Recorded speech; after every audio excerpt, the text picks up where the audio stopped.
Hello everyone and welcome to the Community Script Workshop. My name is Alice Connor and I'm the Artistic Director of the Theatre Shed. For this session we're going to be looking at a CBBC CBB script called Katy Morag and the Sick Sheep. So you may have already seen the programme.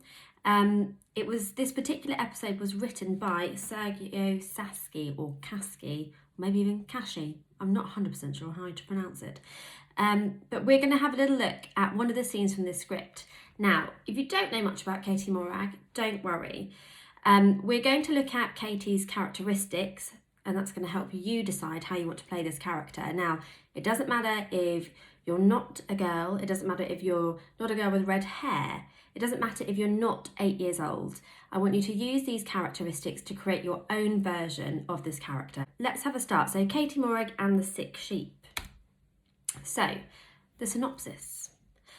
Katy Morag is a feisty, red-headed child who lives with her family on the magical Scottish island of Stray. She is one of life's greatest enthusiasts. Her determination and stubbornness land her in considerable trouble at times, but also help her find a way out of her difficulties. She can be stormy and tearful, and she can be charming and helpful. She's energetic, one of life's doers. As a sister, she has her failings, but like most sisters, her good points outweigh the bad. Katy Morag has terrific generosity of spirit, but there are times when it fades, and others when it can be misdirected. But her family and neighbours on the whole adore her, and she, on the whole, adores them. So we learn quite a lot about Katy here. We know that she's feisty, we know where she's from. We also know that she's not an only child and that she has siblings. And we also know that she's very generous, but there's so many different things that she feels. So perhaps we can imagine she's quite up and down. She appears to be very curious and brave and bold, and they're really lovely characteristics to get to play. So we're going to have some fun with this. I've also given here a little picture of the Isle of Stray for you to have a look at. It's beautiful, and you can then imagine where this scene that we're going to look at takes place. And it will also give you an idea, because this is where her granny lives, of the sort of place that she was brought up in. Now, she was brought up between here, but also the mainland, because she has two grannies. She's got Granny Mainland and Granny Island, and this scene takes place with Granny Island. Okay. Let's get started on the script. So this is episode 4 and we're going to look at scene 8. So I've crossed out the top of this page because that is scene 7, sorry. So scene 8, we start here.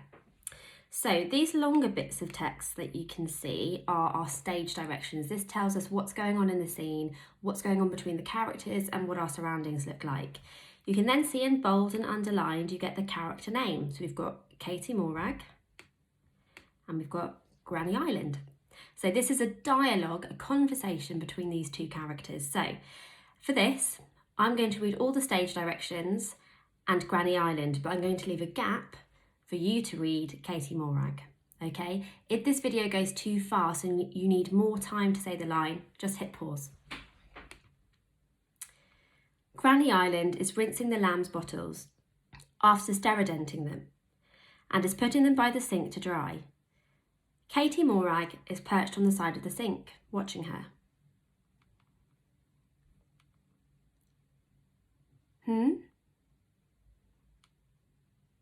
What do you mean?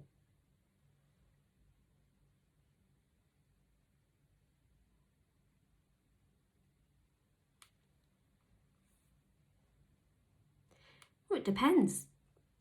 If it's a family pet, folk might put it in a nice wee box and say a few words. If it's a farm animal, not so much. They just bury it.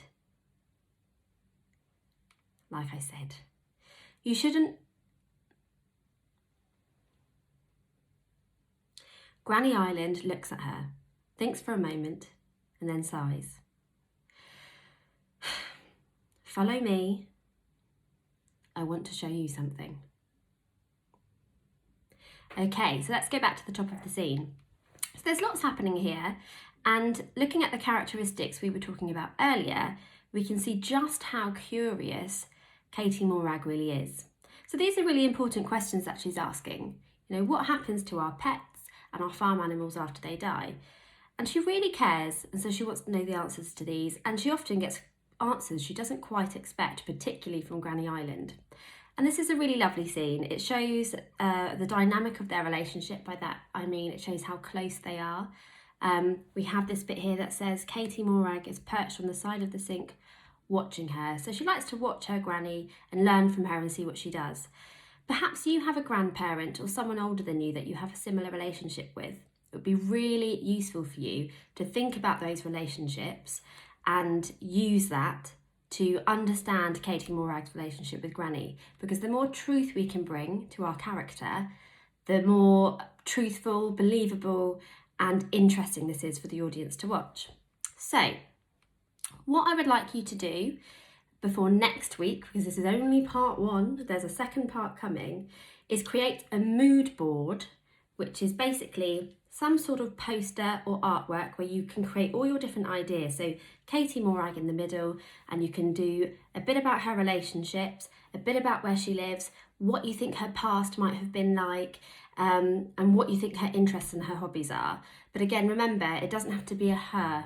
You can create this character for yourself and you can come up with your own name. The more creative you can be, the better. But the most important thing is that we're as truthful and as honest as we can be. Creating mood boards like this, or visualizations, help us to really visualize and imagine what it is that Katy Morag is going through. And when we can draw on those images in our imagination whilst we're acting a scene, it makes it far more interesting for the audience. So any questions, you can DM or message us on Instagram or Facebook. And I look forward to seeing you all next week. We've got a lot more to work on.